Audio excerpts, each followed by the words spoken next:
Hello అండి, అందరు ఎలా ఉన్నారు? బాగున్నారా? రాజస్థాన్లోని తెలిసిన వాళ్ళది మ్యారేజ్ అయితే వెళ్ళామండి నిన్న. సో అక్కడ పెళ్లి భోజనాలు అయితే చాలా డిఫరెంట్గా అనిపించినాయి. ఏంటి ఎలా కూడా చేస్తారా అనిపించింది. ఏంటంటే స్పెషల్ అక్కడ ప్రతి వెరైటీ కూడా అండి చాలా స్పెషల్గా అప్పటికప్పుడుగానే వేడివేడిగా ప్రిపేర్ చేసి అయితే ఇస్తున్నారనమాట. సో వీటిలన్నిటిలో నాకు చాలా స్పెషల్గా అనిపించింది అయితే తందూరి రోటీ అండి, అండ్ రోల్ రోటీ కూడా అనమాట. అవన్నీ చాలా డిఫరెంట్గా అయితే చేశారు ఇక్కడ వీళ్ళు.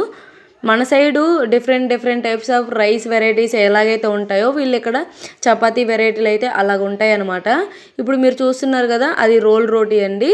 అండ్ ఇంకోటి కూడా అటు సైడ్ చూస్తున్నారు కదా మీరు, అదైతే తందూరి రోటీ అనమాట. ఈ తందూరి రోటీ స్పెషల్ ఏంటంటే నిప్పులు సెగ మీదే ఈ రోటీని అయితే ప్రిపేర్ చేస్తారంటండి, మట్టికి అలా అంటించి అయితే. సో చాలా స్పెషల్ అనమాట ఇది. రోటీ ప్రిపేర్ చేసిన తర్వాత దానిలోనికి అయితే నెయ్యినైతే పైన అలా పూసేస్తున్నారండి. పూయటం కాదు, పోసుకోవడం అన్నట్లయితే చెప్పొచ్చు అనమాట, అంతలాగా వేస్తున్నారు. సో ఈ పెళ్లి భోజనంలో అయితే ఇదే స్పెషల్ అనుకోవచ్చండి. సో ఈ తందూరి రోటీని అయితే నేనైతే టేస్ట్ చేశాను అనమాట, చాలా బాగుంది. Thank you for watching.